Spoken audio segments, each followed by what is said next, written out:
Well, this week we're very pleased to have on probably one of the biggest influencers at Maryland Athletics. He's the new name of the Basketball Performance Center, Mega Booster Barry P. Gossett. Barry, thank you so much for hopping on to talk about the center and everything that you've done to help out the student athletes at Maryland. Well, thanks. It's great to be with you guys. Well, first off, let's just talk. How cool is it going to be for you when the public unveiling, and all the student athletes, the basketball players are really using the center? How cool is it going to be for you to kind of walk around and see your name on that sort of big groundmark for Maryland to have that sort of center? Well, it's great. I'm not one to be putting my name on a lot of things. That was all done by the athletic department. I didn't really request any of that, but nevertheless, that facility, we've had a chance to go through it while it was being constructed, and then about 2 weeks ago, got a chance to go through it. At that time, the women's group had just moved in, and had a chance to talk to Brenda and her assistants. On the other side, when the men's, they were like a day or two behind moving in, but I got to talk to the assistants there. Buzz was out recruiting, I guess. I didn't see him that day, but to see the student athletes and to see, in some instances, there were a couple of them around there, but they were just, I'm going to use the term, blown away by the facility, uh, as was Brenda and what Buzz has told me. Buzz said he'd never been in his 35 years of coaching in a brand new facility, so he was really impressed with it. Um, I think more importantly, the facility is something that facilitates, uh, the activities that go on there. And I think when you have a great facility that was well designed, well built, and is really appreciated by the students and the coaches, because it really helps them play their game better, prepare for their games better. And in the long run, what really excites me about it helps prepare them for life. Uh, I know in my business, when I was hiring people, mostly salespeople, uh, I always look for people that had played in some kind of a team sport, because in the team sports you learn that there's somebody dependent on what you do, and you're dependent on what somebody else does, and life is like that. So the important thing to me is not only this center, but the Gossett Personal Enhancement Center uh, helps people understand that team sports is something that is a transferable skill for life, and that you can take it with you wherever you go. And it starts with just, sometimes I'll say, boys club or girls club or something like that, or intramural sports, and it always enhances people that take it seriously, always enhances their ability to get along in life and to follow their their dream in terms of their employment role or whatever.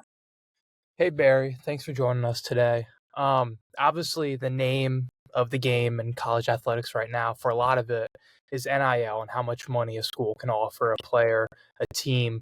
But with the brand new facility here for both Coach Freese and Coach Buzz Williams' teams, how much of an impact do you think that'll make when other recruits are looking at Maryland versus another Big Ten school or an SEC school or an ACC school? What do you think that impact is going to be?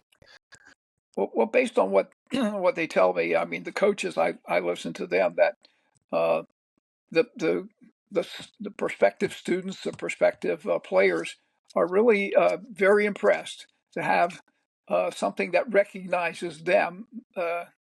Let's face it, most student athletes that are really good have a little bit of an ego. So when they see their name up there, or in the case of what I was shown in the locker rooms, there is a small TV basically over the top of each locker, that the coach can say, Michael House, center, welcome from, wherever, East New Jersey. I don't know, wherever it is. But that's up there, and it has a little information about Michael House. And that seems to impress the kids a lot. And in addition to that, they don't have to go anywhere other than there for their weightlifting, their training, their uh, hydro baths, the cooling baths, everything is right there for them, as well as a lounge. And it's kind of a home away from home, and that's the way some of the students that I've talked to about it said, it's just, this is where we live and this is where we like to be, and because of that and the closeness that they have with their academic support unit, it still is a house there or a home for them where they can relax, uh, practice, and then do some of their studies there as well as going to study hall. Yeah. You said that you weren't, the one who decided for the performance center to have your name. I just want to know, how did that process come about then? Did the athletic department approach you and just be like, hey, we're building this new center? I'd imagine you'd probably given them a substantial donation, and then they decided to name it after you, or am I wrong in that assumption? Can you kind of just take us through what happened? No, I think you're right. I mean, they came to me a couple of times. You have to understand, this thing started like 12 years ago. So, having been on the Board of Regents for almost 15 years and knowing that the university operation is probably slower than the federal government. But anyway, it just takes a long time. And there are processes that you have to go through. And a lot of times, I know, working with donors myself in the past, that it was important to some donors to have some kind of recognition of their name or their family. I'm not one to ask for recognition of my name. So, but what the process they had to go through was to submit my name to the Board of Regents, basically, and they check you out to make sure you're not somebody that is unworthy of having your name there and associated with it. So, did I request it? No, they just told me that's what they were going to do because because of the contributions that I'd made, not only financially, but in terms of being involved with the school. Right. And the basketball center, that's not the only place or thing on Maryland's campus that is named after you. Obviously, there's also the Barry and Mary GOSSETT Center for Academic and Personal Excellence. And then also the athletic director position is also named after you. Was that sort of a similar process to get those things named Yep. after you? Yeah. Yeah. They told me that's what they were going to do. I didn't object. So. Right. For the people who don't know, what initially drew you into Maryland athletics to make you such a prominent figure right now with the sports programs? Well, as I've told other people, I grew up down the road, literally down Baltimore Avenue from the university in Riverdale. It's called Riverdale Park now. It was Riverdale when I grew up there 100 years ago. Uh, but I started going to ushering at what was then called Byrd Stadium in 1951 when I was 11 years old as a Boy Scout. In the first 3 years that I was there, 51, 52, 53, the Boy Scouts were ushers. So I had the privilege of being an usher at Byrd Stadium. And, then seeing the Jim Tatum teams, which, were very championship teams. In fact, won the national championship in 1953. So I've just been hooked ever since, just as a little kid growing up. And then as I got more involved with the university, because the guy that I eventually went to work for, A.B. Williams in Baltimore, he was the 1917 graduate and football player of what was then the Maryland Agricultural College. So he got me involved back with the Terrapin Club in the early 70s, 71, 72, with Tom Fields and then with Jerry Claiborne. And so it's just, as they say, the rest is history. I just got involved and found that it was good for me to try to help somebody. And that's just the way I looked at it. And when you could see, and as Wallace Lowe had said a couple of times, and we had said this before, but athletics is kind of the front porch. So what goes on there reflects what could happen on the academic side and the research side and everything else that happens at the university. So, and I just, it's just a great place as far as I'm concerned. Before we get back to the show and a preview of Maryland, Wisconsin, a quick word from our sponsor. The catalyst to the game is brought to you by Catalyst Hot Dogs. Catalyst brought the Jersey Dog to the DMV, featuring premium dry-aged Black Angus all-beef hot dogs made in Maryland, served with handmade toppings including hot onions, relish, and their signature Texas chili sauce. And don't miss their original garlic knot dogs either. Those things are fantastic. Catalyst always offers vegan dogs as well, with gluten-free buns, because Catalyst has food for everyone, including one of our co-hosts, Brendan Weissel, who's a big-time gluten-free guy. Find them in CQ Stadium in Section 14 and the Xfinity Center in Section 210. Tell the people, a hot dog is a sandwich. All right, now here's more from Under the Shell. For the people who don't know, can you just kind of describe, because I would imagine just random students and people walk around and they're just like, who is this Gossett guy? Like, none of us, you don't know who he is. You don't make a ton of public appearances. Why do you think you've had so much influence and kind of, notable, like Mike said, notable places and connections within the Maryland campus? Can you just describe to what a casual fan might not know, what you kind of do? I just try to help where I can. When I was invited to join the Board of Regents, it was because I had some ideas that I expressed to the people that were on the foundation at the time and other people that I had met and friends. Jim Clark had become a friend, and later on when Dan Moat was hired, they had asked me to be on the search committee for that.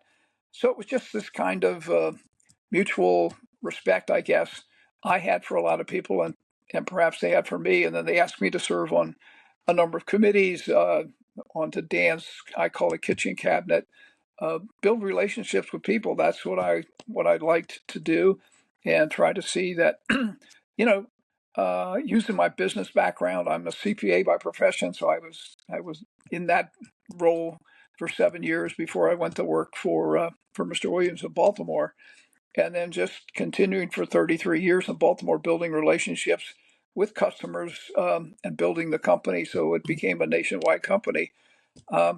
So I just guess that, I'm somebody who kind of likes to be behind the scenes as opposed to out front, and support where I can.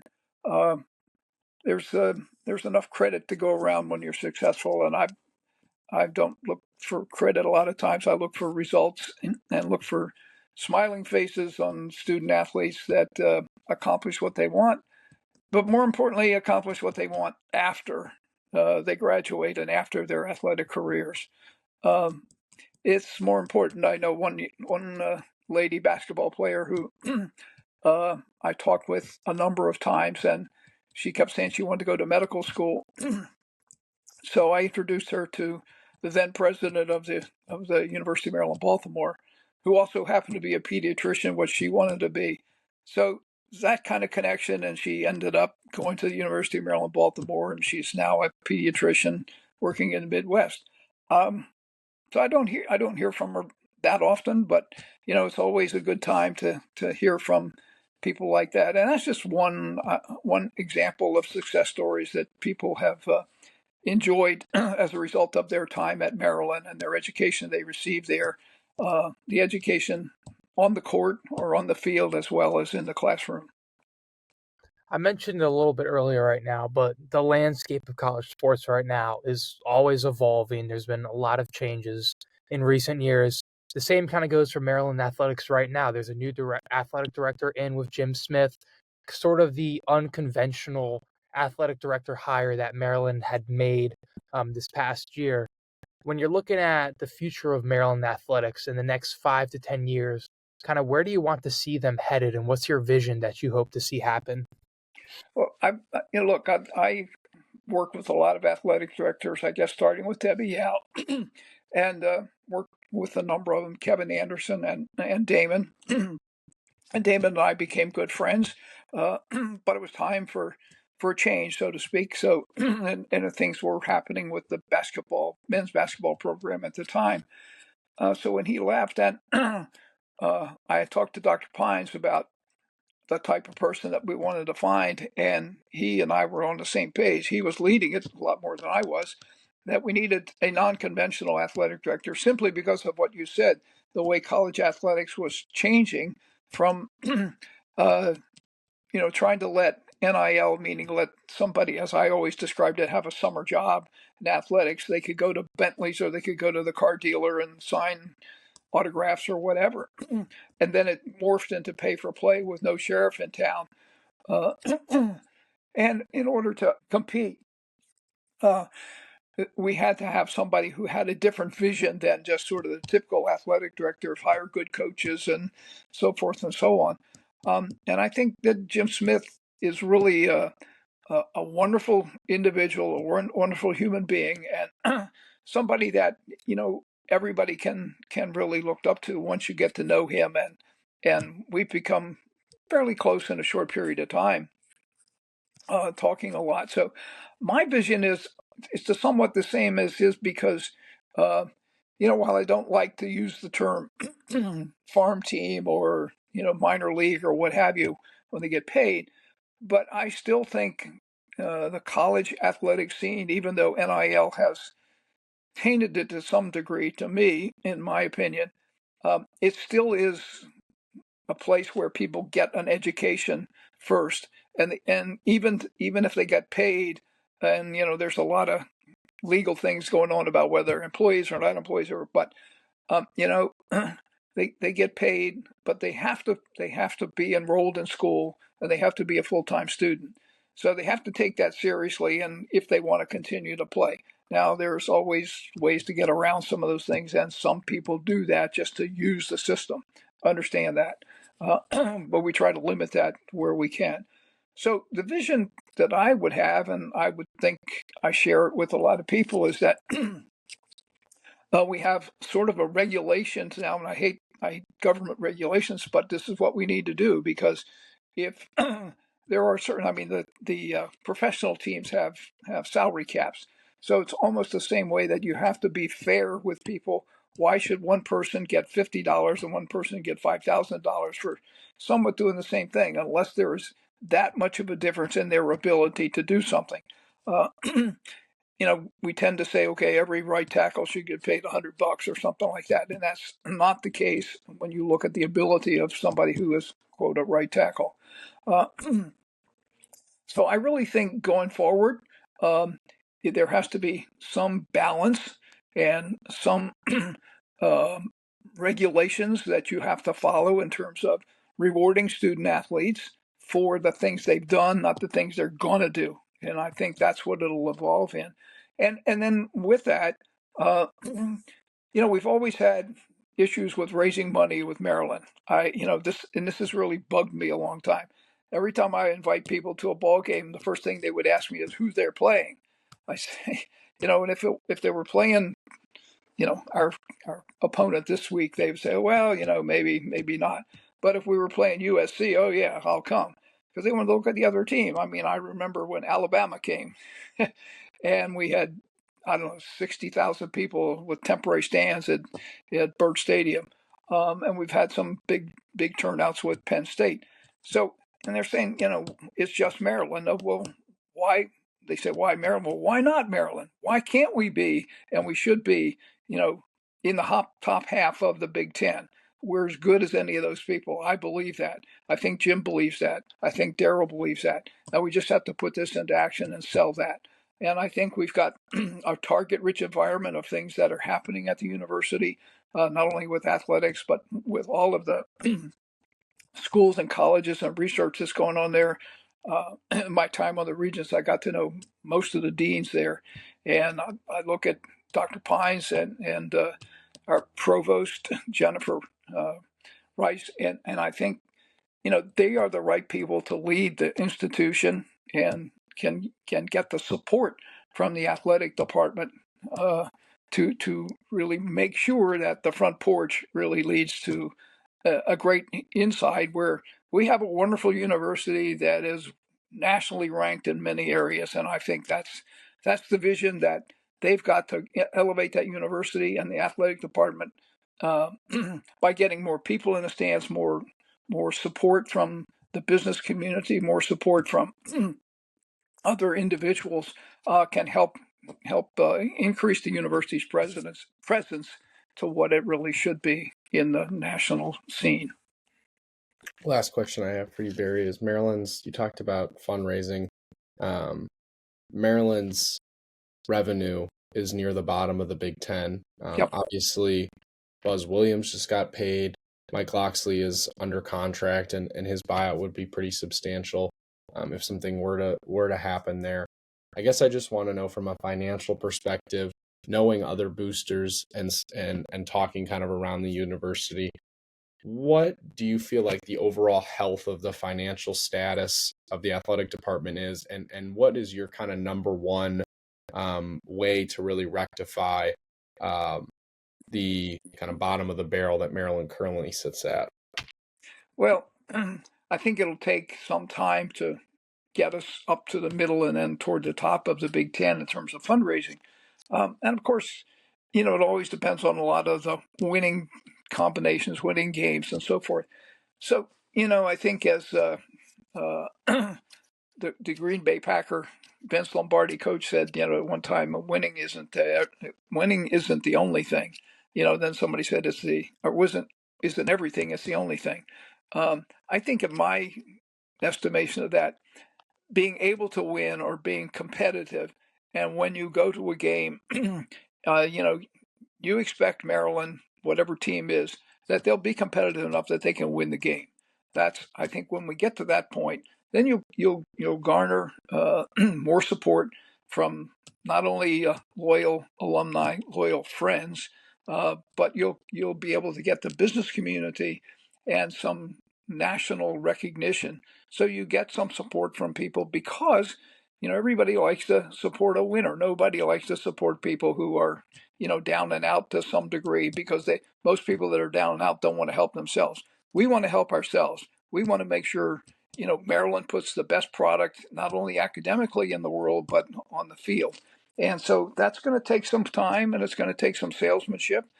But I think we can do that in the next 5 to 10 years. We can grossly elevate our position because we have a good product to sell. We have great coaches. And I think with the facilities, we'll get, really good people. The Jones Hill House is an example of probably if not the best, one of the best in the Big Ten. And the same thing with our Xfinity and Basketball Performance Center now. And then there are the other Olympic coaches or teams, will be able to improve their facilities too. Because the other thing is, Jim Smith and I have talked about, okay, how do we finance these things and how do we do it going forward? And it's not like you have to wait until you get $40 million in the bank to build something. You have to have some support from the athletic department in terms of if it's going to be an athletic facility, in the cash flow that's coming in, that you can borrow the money to pay it. I mean, when you're new and you just married, so to speak, and you buy a house, if it costs $200,000, if you're going to wait to get $200,000 in a bank, you'll probably never get that house. So, but it's based on your earning capacity. Same thing with us. We can get a better earning capacity because we've got a better team to put on the field, and we got better leadership. Well, that's a good way to cap it off. Barry, we really, really appreciate your time. Thank you so much for hopping on. Congratulations on the new facility. I know that's a big deal to you and the university. So it looks great, and I'm sure that student athletes are going to really appreciate it. So thanks again for hopping on. Well, thank you. I appreciate it.